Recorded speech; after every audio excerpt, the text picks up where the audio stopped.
You are now listening to Vibe Selection with Kyra, where you can get the real on today's hot topics. Well, welcome everybody, and I hope all is going well with all of you. I hope you all had a wonderful Thanksgiving, and you're looking forward to the new year. We're almost at the end of the year. We're in December, so hopefully things change and turn around for the better for next year. But thank you for tuning in to another episode of Vibe Selection. I am your host, Kyra, and on today's episode, I wanted to talk a little bit about 360 contractual deals. Yes, we've heard a lot about artists talking about these horrible record contract deals that they're in. I know many celebrities have spoke out against, the record companies and the bad contracts that they've signed over the years with artists such as Prince. We've heard it from Michael Jackson, Taylor Swift, and dealing with her company and trying to get the rights to her masters. But I kind of want to get into a little bit about what is a 360 deal exactly. So what a 360 deal is, it's a deal between the record company and the artist, where the record company gets not only paid from sales on records sold, but by the artist. Also, they receive money from live performances, music streaming, concerts, merchandise, endorsements, movies, TV appearances, including publishing. And before that, in many years prior, most artists, before they started to include 360 deals in all of these artists' record contracts, in years prior, most artists didn't sign a 360 deal. They were able to keep all their profits from endorsements and merchandise. However, over the years, record companies realized how lucrative these deals were and how artists were able to capitalize off these deals even after the contracts are over with record labels. And with the decline of record sales, artists could still make money off these deals, and they decided to include them in record contracts. So record companies were making billions of dollars in sales off these artists, but with the new era of musical streaming, a lot of people stopped buying albums. So there was a huge decline in most of these record companies. So record sales were nearly cut in half into the sum of about 50%. In the early mid-2000s, people were getting on free streaming sites such as Napster. I think Livewire was another one of them. And, sites were selling albums and songs for lesser to no cost at all for free online. I mean, you could literally get online and find your favorite song that was out and download it for free. You know how everybody used to kind of like burn their favorite songs on CDs and listen to them? I know that's what I used to do. But after some years, I remember a lot of artists were speaking out against how that was cutting into their costs and how they weren't making any profits off of these songs that were being put onto the internet. And so artists and record companies at the time were not making any profits off of it because it was something that was up and coming, these online streaming sites. And so after a while, the artists and the record companies started to realize, we can make some money off of these. A lot of people are kind of going more to online streaming, to get actual albums and songs that they really like. So these record companies started to, cut deals with a lot of these streaming sites. And so they were able to make money off of it. However, the artists were the ones that were suffering because they weren't making any money. They didn't have it in the contracts where actual artists could profit off of these streaming sites. But before I go into a little bit more about, the streaming and how artists were getting paid for that and the amount that they were actually receiving from the record companies for profit off the songs that were being displayed online, I kind of want to get into advancements. Now, we hear a lot about and we see a lot of these up and coming artists getting these huge advancements from these record companies. But a lot of times people don't understand, and a lot of artists don't really understand, is what the actual advancement entails, in that the fact that many of these artists think that money is free money and that it comes from the record companies just giving them something to live on, for the moment. But what they don't really realize is that, that money is something that is recoupable. So let's just say, for example, the artist doesn't, sell enough records. Then at the end of that particular contract, the record company, makes sure that the artist has to pay them back for that. And a lot of the artists use that money to buy expensive jewelry, expensive cars, lavish houses. We see them flossing in videos. And, we all think that these artists essentially are living the good life, and they've been broken off of hundreds of thousands of dollars for the record companies when the money received depends on the contract a lot of times. So it could be as low as $10,000 that the artist receives in advancement from the record company, or upwards to $1 million. It all just depends on what the agreement in the contract is. If it's more of a lesser known record company, then the advancement usually is something a little bit more smaller, like in the sum of $10,000 to, let's say, $15,000 to $20,000. But if it's under a big record company such as Columbia, Capitol Records, or so forth, usually they cut off they give the artist a $1 million advancement. Sometimes it's lesser, sometimes it's more, but once again, it all depends on the agreement in the contract. But that money initially, essentially, is something that the record company is investing in the actual artist. So these artists just think that, this is all the free money that I get from the record company. This is what they're giving me. But if the artist doesn't sell enough records, then they're in the red with the record companies. And that's money that the artist will be in debt with the record company with in the end when they don't sell enough records. I mentioned previously, the money is all recoupable. And the reason why these record companies hand over this money to the artists oftentimes is because they want to give them that money as an expense. They want to give the artist that so that they're able to get houses and jewelry to kind of live up to, the image that these artists are trying to portray. If you're a rapper, a lot of the times, you got to have the fancy jewelry, you have to have the nice cars, the shiny watches, the foreign exotic cars and stuff like that. So they're giving you that money to kind of put you up on something momentarily until you're actually able to, make some money for the record company. So a lot of these naive up-and-coming rappers and singers and all these artists are naive and kind of think, this is just some free money that I'm getting because, I made it. When they're not realizing that there's a lot of, stipulations that come with the record contract. And most of the times, they're not even taking the time to read these contracts. Sometimes they don't even care to have a lawyer involved when actually signing these contracts. And, also these artists, since they're not really familiar with how business works, they don't oftentimes realize that these record companies don't take taxes out of the payments that they're giving them. Oftentimes you hear a lot about these artists, owing the IRS all this money. And it's kind of like, well, how is it that all of these artists are owing the IRS all of this money when they should know that they have to pay taxes? Well, that's because most of the record companies don't take taxes out of them. And oftentimes these new artists, they get accountants in that are actually given to them by the record companies, and they're thinking that they're going to do right by them. But little do they know they're stealing money from them and not actually taking the taxes out. So when tax time comes around, they're thinking they're all in the good. They're going to get all this money back. And then soon they're realizing that they owe this huge bill from the IRS.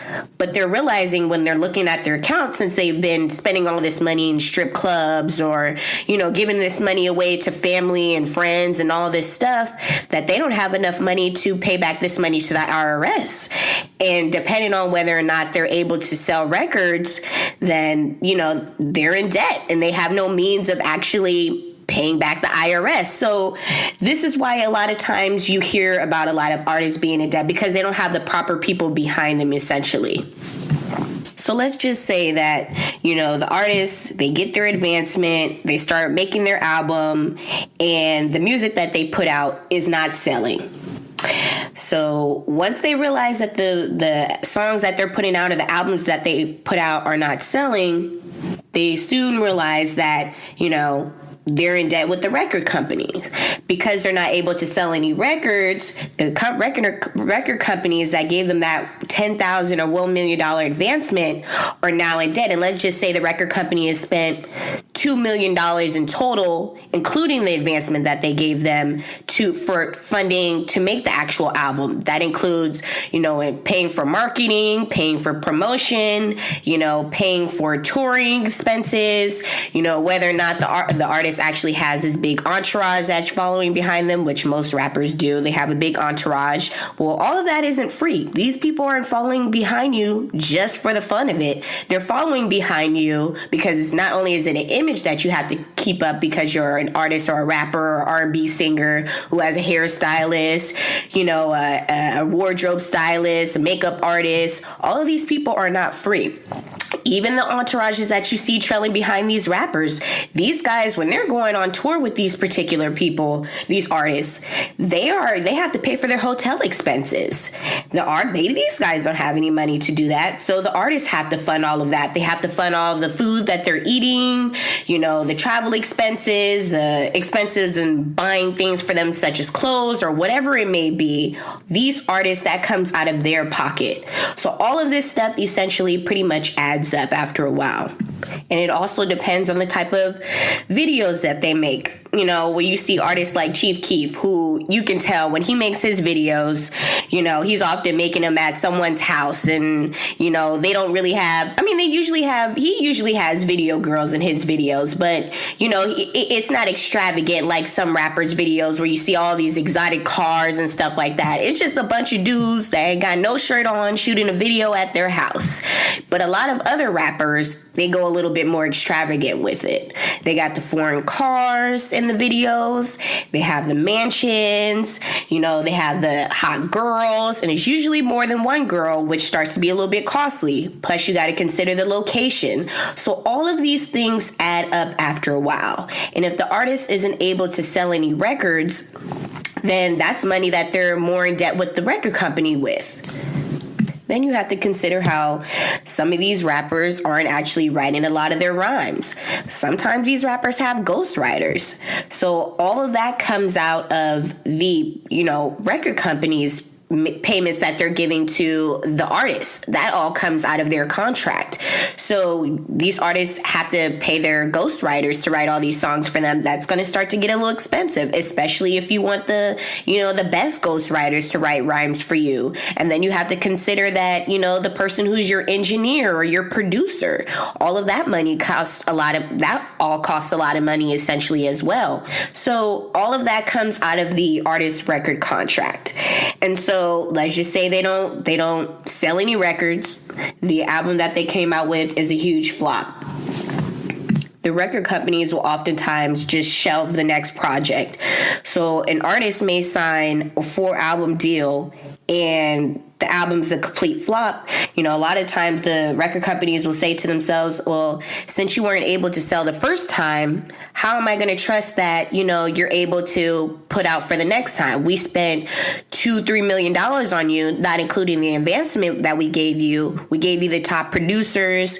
We gave you all these flashy cars, from the advancements that we gave you. We spent all this money on making the videos for you. We're paying for all your entourage, your wardrobe stylist or whatever it may be, and you're not able to deliver. So for us now, we can't trust that if we give you more money for the next album, that you'll be able to deliver. So they'll shelve them. And which puts the most artists in a bind where it's like, if I'm not able to, make money from this next album, and most of these record companies, we have to consider that they get a profit off of touring, the endorsements that they do, they're not going to be willing to market them to anybody else because they weren't able to deliver the first time. So it makes it difficult for the artist to even pay back the money. So now these artists who sometimes are, coming from the hood or whatever, if you're a rapper or so forth, they don't have $2 million to pull out of their hat to pay back these record companies. Essentially the record companies are almost like banks. They give you the money for your projects. However, if you don't deliver, then you have to pay back that loan that they gave you, that investment. And even though that they're giving you that $1 million advancement up front, that $1 million advancement is just for you to get by until you actually create your album. So if your album is a flop, then the essentially the bank, like any bank, if you don't make money on the payments that they gave you, or make payments on the money that they gave you, then essentially you're in debt. You owe them. You owe them interest on top of that. So anytime that a record company gives the artist the money, they're expecting them to make, their record companies are expecting to make back the money that they gave plus interest. That's why it's absolutely important for artists to look over their contracts, have a good lawyer that is their own lawyer, not a lawyer that the record company is giving you to look over the contract to see if it's actually worth you signing. Because these young people that are coming into the music industry, especially in today's times, they're not privy to how the business side of contracts actually work. And of course, the record companies, they're only going to do things if it's within their actual benefit, not in the benefit of the artist, because they oftentimes feel like, well, we're putting out all this money, so we should generate a majority of the profits for it because we're putting up all this money for the artists. But these young artists don't realize that.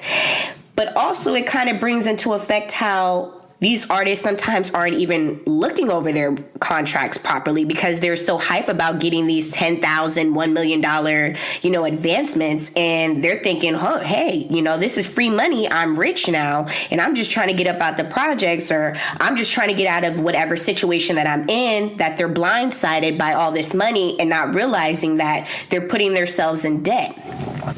Then it also makes you kind of think to yourself, well, what's going on with if all of this is happening, why is it that these artists keep constantly signing into these bad record contracts? Well, like I mentioned previously, people are blindsided by the money that they're not willing to actually take the time that they need to have someone that they can trust look over these contracts, like really good outside lawyers, to kind of help them through it. And then you also think about these child stars that grow up, and after the age of 18, 16, a lot of times they're broke. But what a lot of people don't realize is that if you're under the age of 18, your parent or guardian has to be there with you when you're actually signing the record or signing these record contracts, or, these studio contracts, if you're an actor or actress or so forth. And a lot of times the parents are signing these contracts for their kids and not having anybody read over them because they're money hungry. They're trying to live vicariously through their children. So everybody's so eager to get ahead in life and make money that they're not realizing that in the end, you're kind of hurting yourself. So that kind of gets me into the transition about independent labels versus mainstream labels. Now, independent labels are great. However, they do kind of have their pros and cons. Essentially, they can do some of the similar things that major labels do. But the only thing is, most artists that are on independent labels have to finance everything, where they have to actually pay for touring. They have to pay for their travel expenses. They have to pay for all of their marketing, pay for all their imaging and all of that stuff. And they have to pay for the press to actually make the press to actually create these records oftentimes, whereas major record companies are able to have bigger machines behind them. So they're able to create and make more albums than an independent label would. They have more gains to actually put you in better endorsement deals and do more promotion for the actual artist compared to independent record labels. So a lot of times you see most artists going to major labels because they have more backing behind them. Whereas independent labels, they can kind of do the same things, but there's a lot more legwork that the artist has to do when they're on an independent label. And oftentimes the artist is financing everything that when they're on the independent label, because most of them aren't generating the same amount of money that, Columbia is generating, or, Rock Nation is actually generating. So a lot of times the artists just see that as more opportunity for themselves. If I sign with a major label, then essentially I can be put in higher places and I can make way more money compared to going on an independent label. But with you hearing so many artists talk about how they've gotten robbed by a lot of these major record companies, it kind of makes you think, well, how much are these actual artists getting taken from their record labels? Well, it depends on the actual contract that they're signing. A lot of times when it comes to the publishing in a record deal, a lot of the times the companies are taking 25%. Let's just say merchandise, they're getting 25% as well, or from touring or performances, the record companies are taking 50% of that. But it all depends on the agreement between the record company and the artist. But a lot of times with these artists not actually looking over their contracts or believing, that the contract is put in a better context, that they're getting blindsided or they're not reading the fine print on the contracts, where it actually ends up being a bad record deal. And they're really getting a small portion of everything. Let's take, for example, TLC. Over the years, TLC has had some, major financial issues when it comes to their group. They've gone bankrupt many times. And I know that it was told that they, at one point in time, were only making, I think on their first album, they only made about $75,000 a piece. I mean, and this is a group that was making millions of dollars for the record companies that they were under. But that's largely because the contract that they signed, it was more garnered towards the record company taking a big majority of it compared to them. And a lot of, TLC, they had all of these big budgets when it came to music videos. The cost of their touring and, the theatrics that they had going on in the touring and the backdrops and paying all the dancers and all the expenses that they had, in the end, they were getting a small majority of it because everybody has to get paid before the artist. And at the end of the day, they also had all these top writers. So all of that costs too. So, you got to pay the writers for the publishing that they're going to be getting.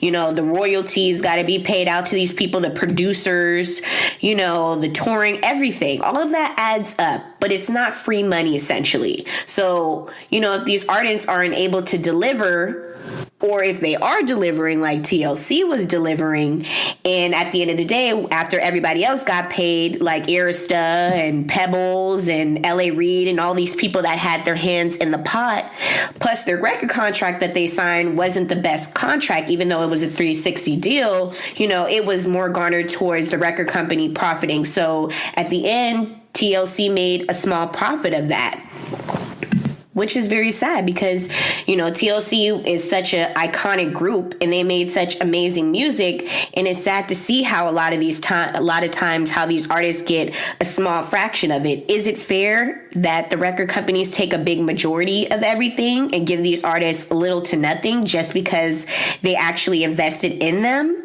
No. In my opinion, I feel like it should be an equal balance between the two, because even though the record companies are giving these artists money, it is essentially the artists that are putting out the work and making it happen. Because you see so many artists that, are giving all this money to make an album that can't actually sell. And the fact that TLC was able to make the record companies millions of dollars, that says a lot about the fact that they've had actual talent. But, the record companies don't see it that way. They see it as they invested all this money in them and they took a risk on them, and that they should actually benefit for the majority of it. But then you also see, artists out here such as, let's just say, I'm going to say, for example, Meg Thee Stallion, because Meg Thee Stallion it's a very well-known situation, her beef with her previous label. And Meg Thee Stallion was signed to an independent label called 1501 Entertainment. And then eventually she got taken over to Roc Nation and signed a management deal and a record deal with them.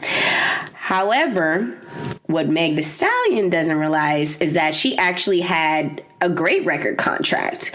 I mean, in her contract, she signed a $10,000 bonus.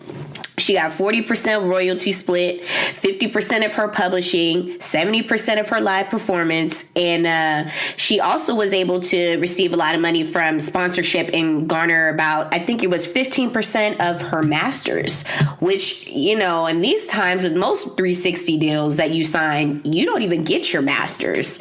That's not even an option for a lot of people in the record business. So I know how she's kind of talked a lot about, how they did her, 1501 did her wrong over the years and how it was a bad deal. In hindsight and looking at the details of her contract, it was a good deal. I know that she also said that she was very young and underage when she had signed her contract, but the reality is she was 21 years old. And I know that her mother was her manager at the time and was the one kind of doing all of her contractual business for her. So, Meg Thee Stallion wasn't no underage child when she signed this contract. If she felt it was a bad deal, she definitely should have had some lawyers in there to kind of help her with the contract to know if she actually signed a good contract. But of course, she's trusting her mother because her mother is handling her affairs. She's not going to do her any wrong, and which she didn't, because the contract that she signed with 1501 was a very good contract where she got a lot of her publishing. She got her masters, she got a lot of money off of her live performances, which in most major record companies, the artists don't get that opportunity. But over the years, you've heard so many artists talk about bad record deals that they have signed. Prince was very vocal about it. Michael Jackson was very vocal about it. Taylor Swift was telling everybody not to buy any more of her records after Scooter Braun had took over all her masters, and she wanted to remake all of those songs that she had produced previously because she didn't actually have, the masters anymore. She wasn't going to make any money off of that. Scooter Braun was the one that makes all the money off of her old songs. So, it's just very sad to see how a lot of times these artists get taken advantage of, by these record companies. But at the same time, I encourage people to not get blindsided by money, because at the end of the day, it could be a situation where you're in debt for the rest of your life. And if you come from, a small town, or you come from a place where you didn't really grow up with much money, essentially taking that time to look over your contract is better for you than taking the money that they're giving you and being $2-3 million in debt by these record companies. You're better off with no money than the money in hindsight. And you're also better off sometimes taking the independent route. It may take you a little bit longer to get to the top, but essentially you have control over everything. You have control over your publishing. You have control over your masters. You have control over your imaging and everything like that. And at the end, you'll be able to have money when you're older and you get to the point where you want to retire, whereas a lot of these artists don't have money after it's all said and done, after paying all these record companies back for publishing and all the stuff that's in their contract. A lot of them end up broke. A lot of them ended up owing the IRS all this money in the tens of millions and thousands of dollars. Whereas someone that takes the independent route has full control over everything, and that they can eat off all of the money that they've generated over time for the rest of their lives, and they're not struggling out here. So read your record contracts. Don't be so eager to sign a deal just because you have money flashing in your face by these record companies and they're telling you, if you sign with us, we'll give you this $1 million advancement. That $1 million advancement goes towards all the money that you're going to owe them if you don't sell any records. So you also need to make sure that you have your lawyers when you're signing these contracts to negotiate the terms and conditions with the label. I mean, if your label ever refuses a lawyer, which they don't have that right to, but a lot of times I've heard stories of artists going into these record companies to sign the deal with the record companies and then refusing them a lawyer. If that's the case, then that's not the deal for you. If a record company doesn't want you to have a lawyer at the time that you're signing into the contract with them, that's a huge red flag right there. And then look into being an independent artist. While major labels kind of help you to become mainstream, oftentimes, like I said previously, the price you pay if you don't sell is way more higher than if you actually, signed over with them. And then in the end, you won't be in debt in the tens of millions of dollars, with no means of income to kind of help you, pay off this money. Because like I said before, a lot of times these record companies would just shelve you and you have no means of doing live performances, or if you do have the ability to do live performances, they're not in the upwards of hundreds of thousands of dollars that you need to actually make to pay off these record companies, so just be careful when it comes to 360 deals. In the end of the day, I will say that most 360 deals are, bad to sign. However, in today's times, that's the only option that most, artists have. And when you go to the mainstream companies, everybody signs over to a 360 deal. There is no way out of that situation. But, just take the time to look over your contract and, have a lawyer there with you that can kind of go over the pros and cons. So with that being said, I want to thank all of you for tuning in to another episode of Vibe Selection. I am your host, Kyra. Stay safe out there and join me again next week for another episode. And if you like this episode, you can also rewatch it on YouTube, like and subscribe to my YouTube channel. Message me on Instagram at I am Kyra Mahoney. Have a very wonderful day and stay safe. Thank you for joining Vibe Selection with Kyra. Come vibe out with us again next time and hear the latest on today's hot topics. Find us on Instagram at I am Kyra Mahoney or donate at www.patreon.com/vibeselection.